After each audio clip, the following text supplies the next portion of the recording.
Jadi bagian dari dakwah kami. Dukung operasional dakwah kami dan insya Allah menjadi pahala jariah sampai hari akhir.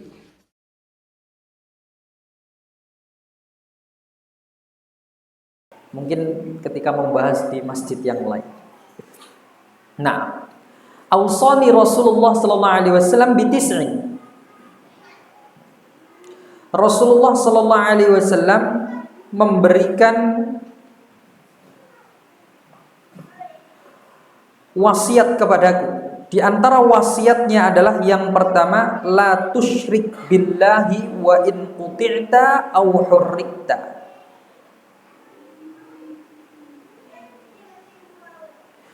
Yang pertama, wasiat dari Rasulullah kepada Abu Darda ini berbunyi, janganlah engkau menyekutukan Allah, janganlah engkau berbuat syirik kepada Allah Subhanahu wa taala, walaupun kamu dimutilasi, dipotong-potong tubuhmu, ya, au hurrikta, atau kamu dibakar hidup-hidup.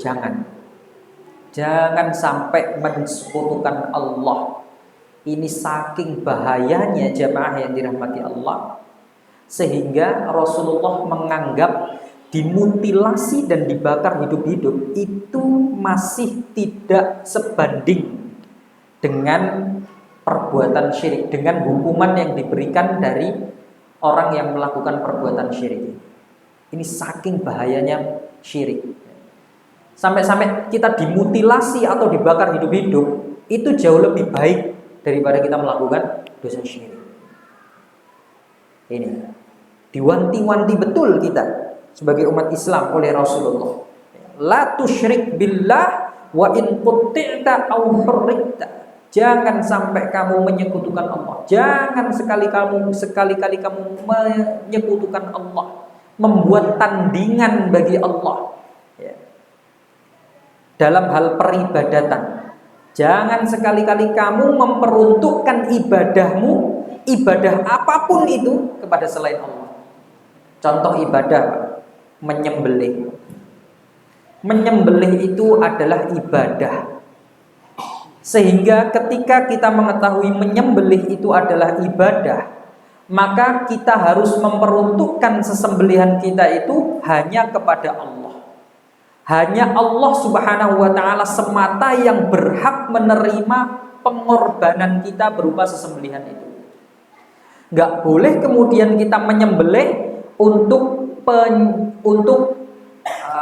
tempat-tempat yang keramat, misalkan untuk pohon-pohon yang keramat, untuk makam-makam yang keramat, ya. Menyembelih untuk orang-orang yang dikeramatkan, misalkan orang yang dianggap sakti, orang yang dianggap wali dan lain sebagainya. Wal'iyadzubillah, ini dalam agama Islam dilarang. Karena sama saja dia memeruntukkan sesembelihan ini kepada selain Allah. Dan kalau dia memeruntukkan sembelihan kepada selain Allah, berarti dia menganggap ada selain Allah yang berhak untuk diibadahi atau yang boleh diibadahi. Ini tidak diperbolehkan.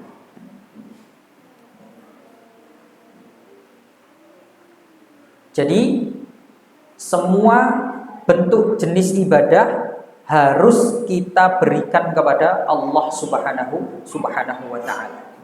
Ini nasihat yang pertama.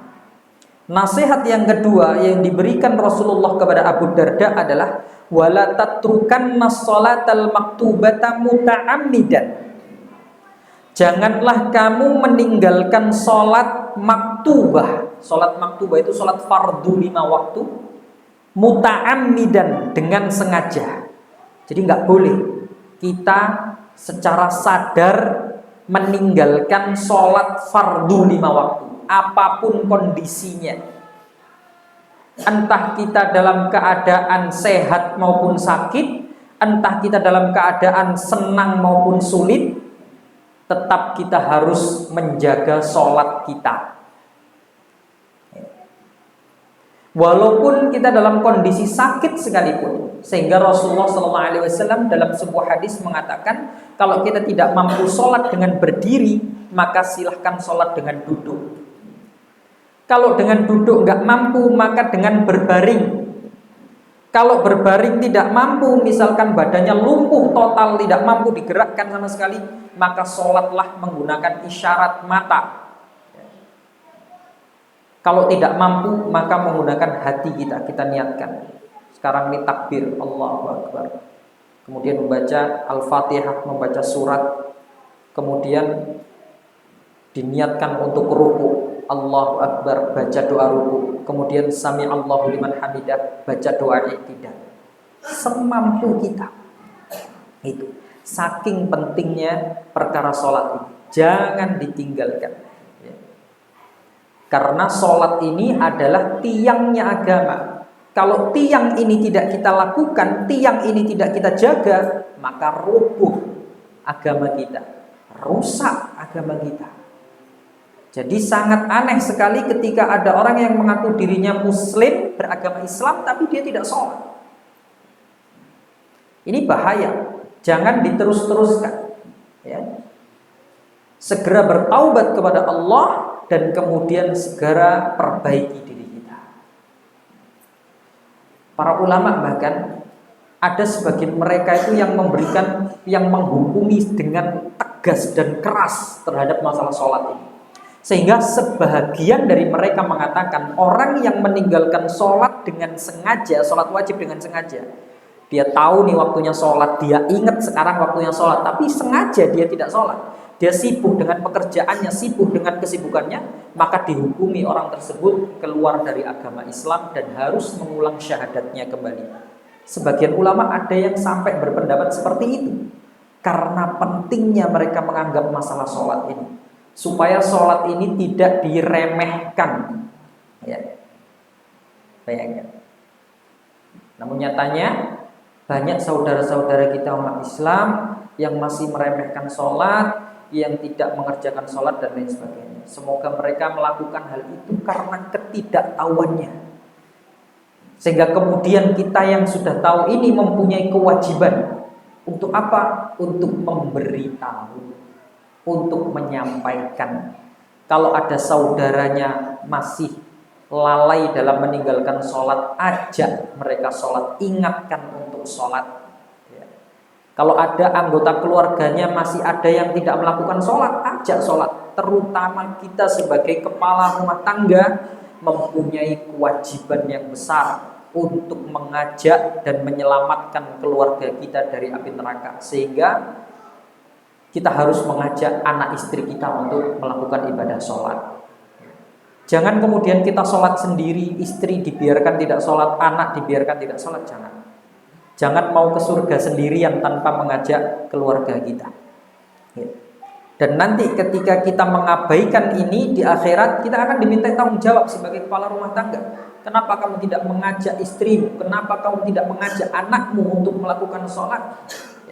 Bisa jadi walaupun kita sholat, tapi karena kita mengabaikan kewajiban kita untuk mengajak anak istri kita untuk sholat, sholat kita justru tidak diterima oleh Allah dan kita akan mendapatkan hukuman dari Allah Subhanahu wa Ta'ala karena mengabaikan kewajiban. Ya. Jadi sholat ini penting. Ya. Dalam sebuah riwayat dikatakan Nabi SAW mengatakan, la tatrukus sholata amdan, jangan kamu meninggalkan sholat dengan sengaja. Fa in tarakaha amdan muta'ammidan faqad kharaja minal millah. Barang siapa yang meninggalkan sholat secara sengaja, maka dia telah keluar dari al-millah atau agama. Wal-'iyadzu billah. Ya. Jadi banyak keterangan-keterangan dari para ulama yang mengatakan tentang bahayanya orang yang meninggalkan sholat maktubah ini. Jadi orang Islam itu harus sholat. Ya. Orang Islam nggak sholat ini aneh. Ya. Harus sholat. Kemudian yang ketiga, wala tashrabannal khamra fa innaha miftahu kulli syarr. Wasiat yang ketiga dari Nabi kepada Abu Darda, dan janganlah kamu meminum khamr, miras, minum minuman keras. Karena apa? Minuman keras itu adalah miftahu kulli syarr, pintu dari segala bentuk keburukan. itu miras. Banyak kisah-kisah jamaah yang dirahmati Allah, orang-orang yang kemudian terjerumus pada kemaksiatan-kemaksiatan awalnya gara-gara miras, gara-gara khamr, gara-gara minuman keras. Disebutkan dahulu pernah ada orang ahli ibadah, ibadahnya rajin luar biasa, nggak ada yang mengalahkan ibadahnya dia.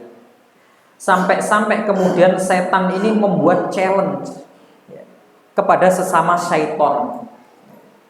Iblis ini membuat challenge kepada setan-setan. Iblis mengatakan, ini orang ahli ibadah, nggak akan ada yang mampu menyesatkan dia. Kalau ada salah seorang atau salah setan dari kalian yang bisa menyesatkan dia, naik pangkat kamu. Berarti kamu hebat.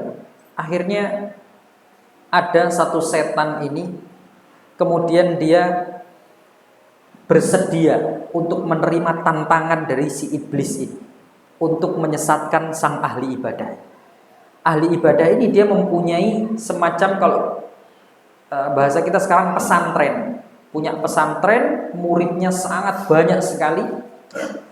Dan ahli ibadah ini dikenal ibadahnya yang paling tekun dan paling kuat. Gak ada satupun orang pada saat itu di masanya yang bisa mengalahkan ibadahnya orang ini. Kemudian setan ini menjelma menjadi salah seorang murid dia. Jadi pura-pura nyamar jadi salah satu muridnya. Dia kemudian datang ke pondoknya, kemudian dia datang ke masjidnya si setan ini. Datang ke masjidnya, kemudian dia beribadah. Beribadah sangat tekun sekali. Ya. Sampai-sampai melebihi ketekunan ibadahnya santri-santri yang lain, murid-murid yang lain, sehingga menjadi buah bibir. Wih, ini Masya Allah, ada santri baru, ada anak baru, ibadahnya luar biasa sekali dia. Kita santri-santri senior sampai kalah. Nah, ternyata berita ini, buah bibir ini terdengar kepada ahli ibadah ini tadi, kepada gurunya ini tadi. Ya, gurunya mendengar, oh, ternyata ada muridku yang ibadahnya luar biasa. Seluar biasa apa ibadah dia? Apakah bisa mengalahkan ibadah saya, katanya. Akhirnya diintai sama gurunya ini. Bukan diintai, gurunya ini suatu ketika dia ibadah di masjid bersama-sama dengan muridnya ini. Ketika sudah ibadah, dia melakukan sholat, berdoa kepada Allah dan lain sebagainya, sampai murid-murid yang lainnya sudah tidur, satu persatu mereka pulang, satu persatu mereka istirahat. Tinggal satu murid ini tadi, setan yang menjelma ini tadi, gak pergi-pergi dari masjid dan terus melakukan ibadah. Sampai kemudian gurunya ini capek. Akhirnya gurunya pun pergi, pulang. Sudah capek, paling sebentar lagi dia juga capek istirahat. Akhirnya gurunya pulang ke rumahnya, tidur. Tidur, subuhnya murid-murid yang lain belum bangun, gurunya sudah bangun, balik lagi ke masjid mau ibadah, ternyata mendapati murid barunya ini tadi masih dalam kondisi yang sama seperti ditinggalkan oleh gurunya tadi, masih ibadah terus. Penasaran akhirnya gurunya ya. Akhirnya dia tanya, apa yang membuat kamu kemudian sangat kuat dalam melakukan ibadah? Tolong kasih tahu saya ingin kuat beribadah seperti kamu, karena selama ini belum ada orang yang bisa menandingi ibadah saya. Akhirnya setan ini mengatakan, nah, ini dia sudah mulai masuk ke dalam perangkapnya. Setan ini mengatakan, aku melakukan kuat dalam melakukan ibadah ini karena dulu aku pernah melakukan kemaksiatan yang besar kepada Allah Subhanahu wa taala, sehingga kuatnya aku dalam beribadah ini sebagai bentuk penyesalanku terhadap dosa-dosaku di masa lalu. Maka sampean kalau mau kuat ibadahnya sama seperti saya, lakukan dulu dosa yang besar, kemudian nanti penyesalan dari dosa besar Anda itu akan membuat Anda kuat melakukan ibadah. Ditanya sama gurunya ini, emang dosa apa yang pernah kamu lakukan dulu? Saya tuh dulu pernah berbuat syirik kepada Allah. Jadi kalau sampean pengen kuat ibadahnya, sampean berbuat syirik dulu sekarang, kemudian nanti setelah berbuat syirik pasti sampean menyesal. Nah, penyesalannya sampean itu akan mendorong sampean supaya semangat dalam beribadah gitu. Maka ahli ibadah ini mengatakan, ya nggak mungkin saya melakukan kesyirikan. Saya ini dikenal sebagai ahli ibadah kok melakukan kesyirikan. Maka setan ini mengatakan, ya sudah, kalau gitu lakukan dosa yang di bawah syirik. Apa itu? Membunuh. Nggak keluar dari Islam, enggak, tapi dosa besar. Ya. Tapi dengan kamu melakukan dosa itu, nanti penyesalannya akan membuat kamu semangat dalam ibadah. Dia mengatakan, nggak mungkin saya melakukan pembunuhan. Dosa besar itu. Masa ahli ibadah kayak saya membunuh orang? Nggak mungkin. Maka kata setan ini tadi, ya sudah, lakukan dosa yang di bawah membunuh. Apa itu? Berzina.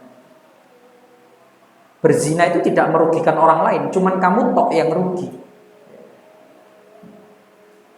Lagi-lagi ditolak oleh ahli ibadah, nggak mungkin. Saya melakukan perbuatan yang keji seperti itu tidak mungkin. Ya sudah, kalau gitu lakukan yang di bawahnya, di bawah dosa zina. Apa itu? Mabuk, minum khamr. Kamu mabuk, nggak ada yang tahu. Ya. Mabuk sebentar, nggak ada yang tahu. Setelah itu kamu tobat kepada Allah. Penyesalanmu karena kamu telah melakukan kemaksiatan berupa mabuk ini tadi akan membuatmu, saya jamin akan membuat kamu rajin ibadah. Karena dia ahli ibadah, dia nggak tahu siapa penjual khamr di situ. Dikasih tahu sama setan, itu di dekat sini ada rumah, di situ ada perempuan yang cantik, dia kerjanya penjual khamr. Datanglah akhirnya ahli ibadah ini ke rumahnya perempuan ini tadi. Diketuk pintunya, disambut oleh perempuan itu tadi. Dia bilang, saya mau beli khamr, mau beli minuman keras, tapi saya mau minum di rumahnya kamu karena takut ketahuan orang lain.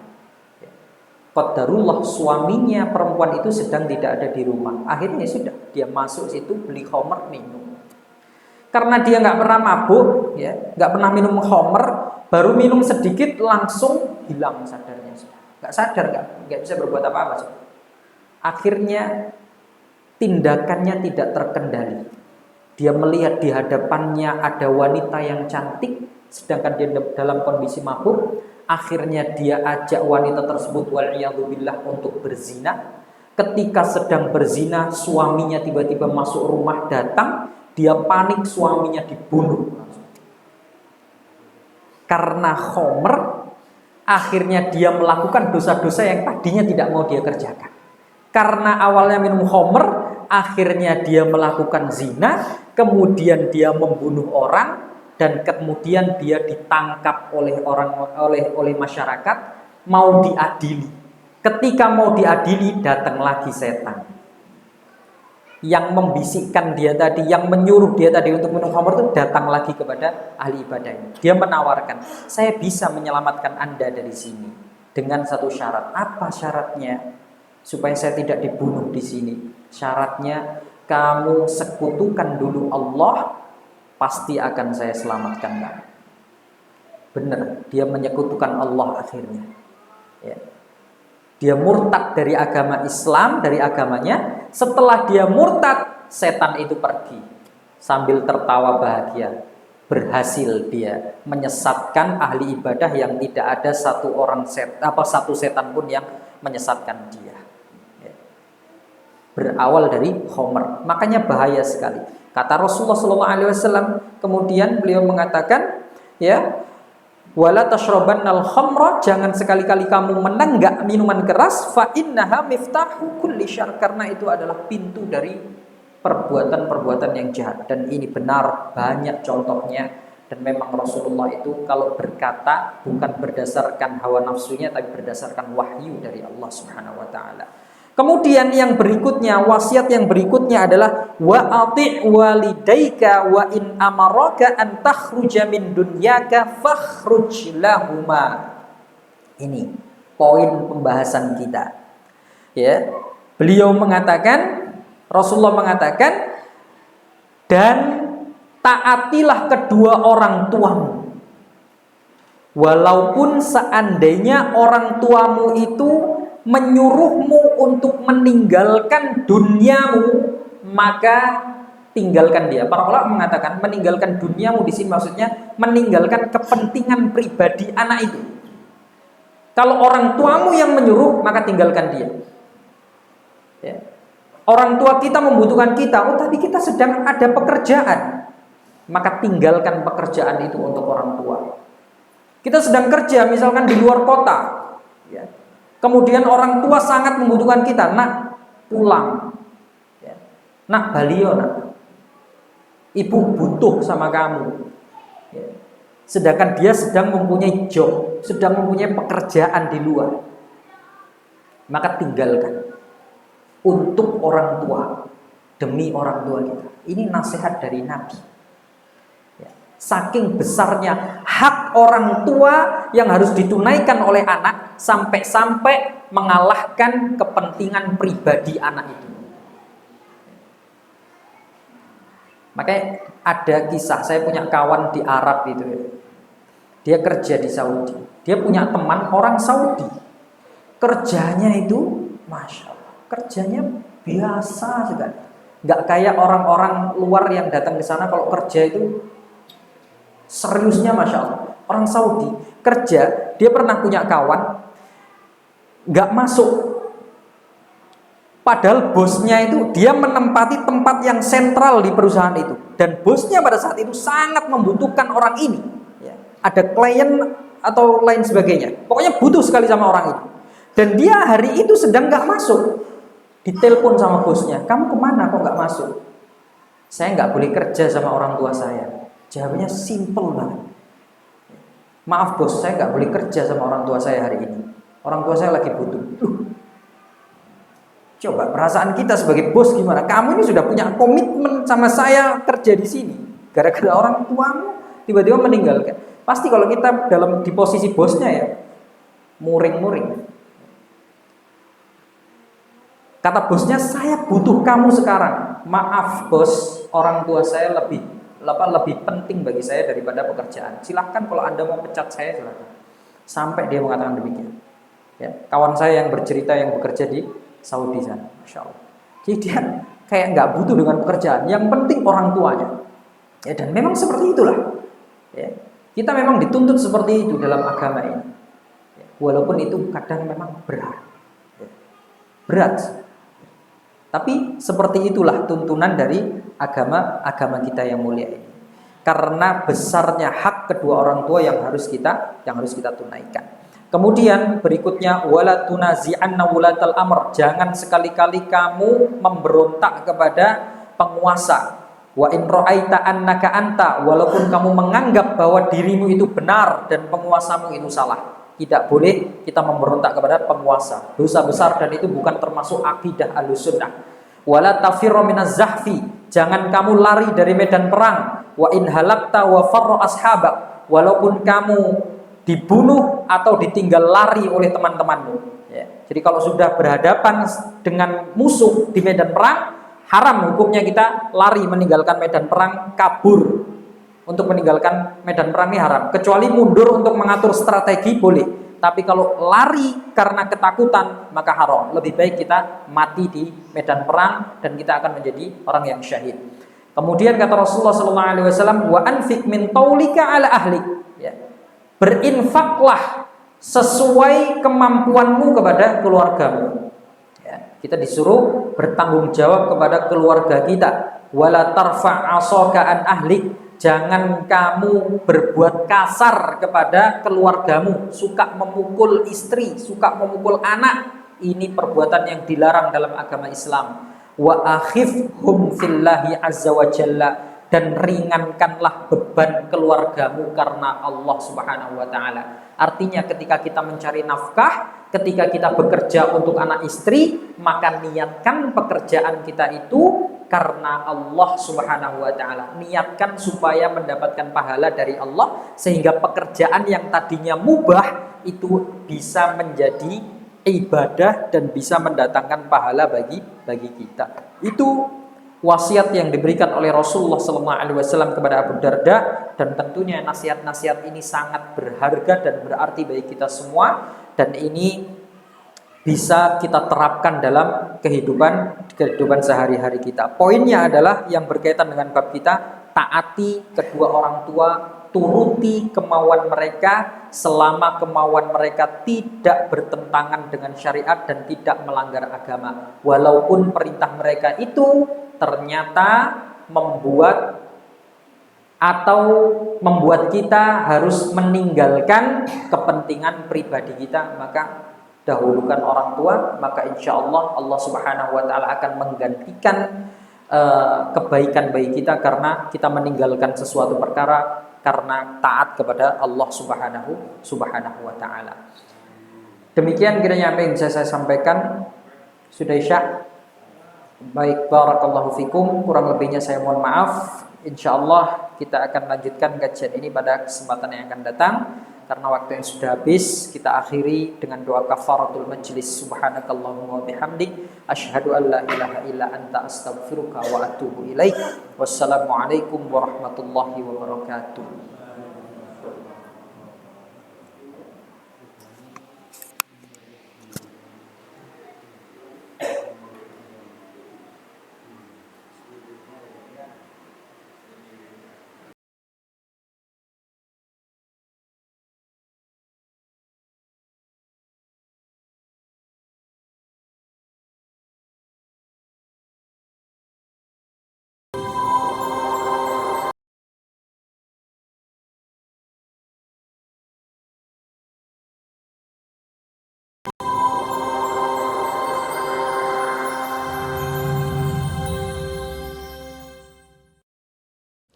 Jadi bagian dari dakwah kami.